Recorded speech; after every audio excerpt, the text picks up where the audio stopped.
리프레시 테스트 두 번은 실수하지 않는다. 호잇!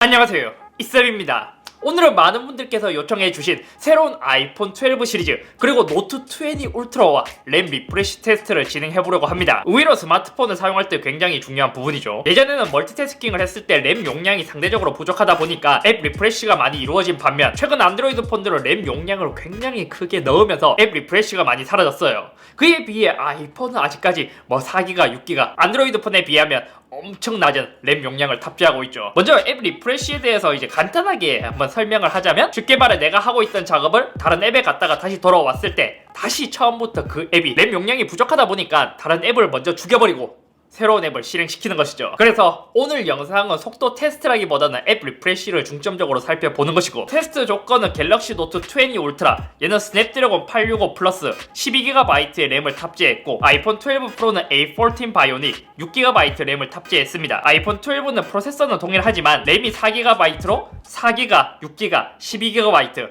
이러한 차이가 있습니다. 사실상 얘랑 비교했을 때 얘는 얘의 2배, 얘는 얘의 3배 엄청 램 용량이 크게 차이 나죠. 그럼 먼저 요 두 가지 아이폰 12 프로 맥스 그리고 노트 20 울트라 지금 실행 중인 앱을 모두 꺼놓은 상태이고,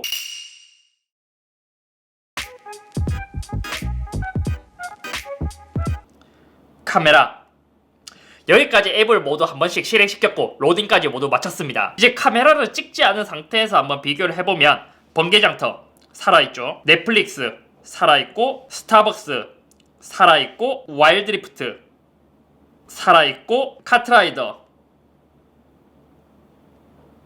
살아있고, 어몽어스 살아있고, 에버노트 살아있고, 배달의 민족 살아있고, 인스타 살아있고, 페이스북도 살아있고, 유튜브도 살아있고, 지니도 살아있고, 바람도 살아있고, 긱벤치도 살아있고, KT도 살아있고, 전화도 살아있고, 인터넷도 살아있고, 모두 한 바퀴 돌았을 때는 모두 살아있습니다. 하지만 아이폰의 문제는 카메라 앱을 열고 사진을 찍었을 때 앱 리프레시가 굉장히 잘 일어난다는 거였어요. 보통 이 상황에서 11 시리즈는 거의 무조건 앱 리프레시가 이루어졌거든요. 번개장터, 넷플릭스, 스타벅스, 와일드리프트, 카트라이더, 어몽어스, 에버노트, 배달의 민족, 인스타도, 페이스북도 살아있고, 유튜브도 살아있고, 지니도, 바람도, 긱벤치도, KT도, 전화도, 인터넷도 살아있고. 와, 이 정도면은 아니 램 6기가와 12GB의 차이가, 물론 더 극한의 상황에서는 앱 리프레시가 더 많이 될 수도 있지만, 이 정도만 테스트했을 때는 앱 리프레시가 앱 리프레시가 전혀 이루어지지 않았습니다. 11 시리즈는 갤럭시에 비해서는 확실히 램 용량이 적었고, 그 덕분에 앱 리프레시가 많이 이루어지는 것이 이제 실제로 체감이 크게 되었던 것에 비해, 이번 아이폰 또한 갤럭시에 비해 램 용량이 반이지만 앱 리프레시가 똑같이 안 되는데요.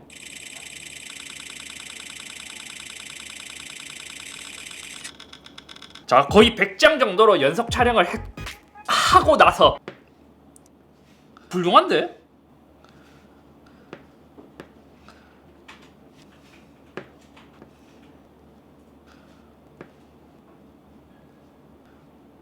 둘 다 훌륭합니다. 물론 상황마다 좀 다를 수도 있어요. 그럼 이번에는 램 용량이 3배 차이가 나는 아이폰 12와 비교했을 때 실행 중인 앱은 모두 껐고,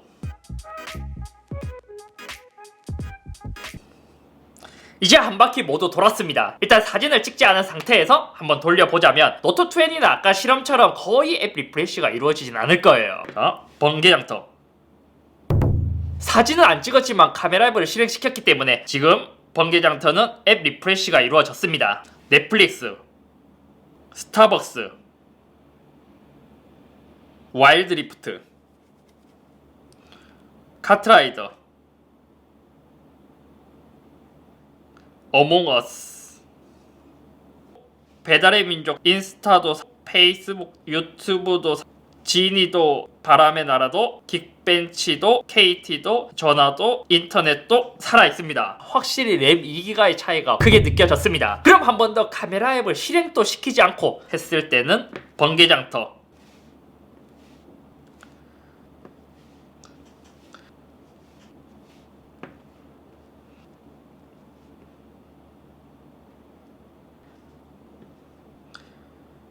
카메라 앱 실행만 아니라면 아이폰도 모두 앱 리프레시가 되지 않고 모두 잘 살아 있습니다. 하지만 아이폰은 카메라를 실행했을 때 램의 용량을 많이 잡아먹기 때문에 사진 한 장만 찍고 번개장터 리프레시 되었죠. 넷플릭스 리프레시 되었죠. 스타벅스, 와일드리프트, 카트라이더, 어몽어스, 에버노트, 배달의 민족, 인스타도 리프레시, 페이스북도 리프레시, 유튜브도 이제 유튜브부터는 모든 앱이 살아 있습니다. 11 대비 12가 리프레시해서 좀 더 좋아졌다는 게 사용해보면 체감되긴 하지만 12 프로 대비 엄청 큰 정도는 또 아니었습니다.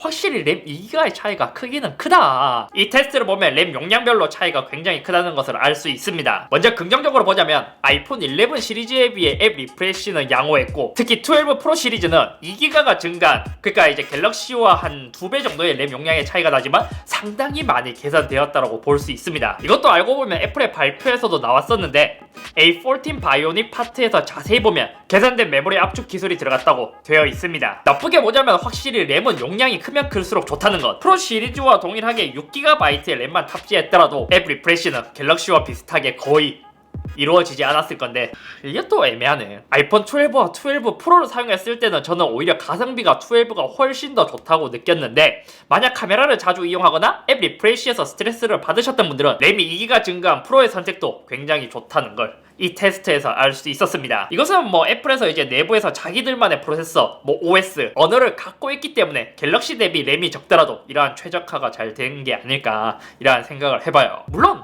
램이 크면 클수록 그것은 무조건 더 좋지만요. 아무튼 오늘 여기까지며 이걸로 또 너무 싸우지들 마시고 확실한 것은 6GB 정도만 되면 앱 리프레시는 굉장히 많이 개선되었는데 4기가의 12는 여전히 좀 아쉽다는 것. 아니 그냥 처음부터 램 많이 넣어주면 안 되나? 솔직히 진짜 써보니까 얘네들이 11 대비 리프레시가 조금은 줄었긴 한데 6기가를 탑재한 제품보다는 훨씬 크게 차이가 나서 여기에 6기가까지 탑재되었으면 거의 레전드 가성비인데 좀 아쉽습니다. 11에서는 모든 모델의 램을 통합해놓고 12에서는 프로랑 또 급 차이를 뒀어요.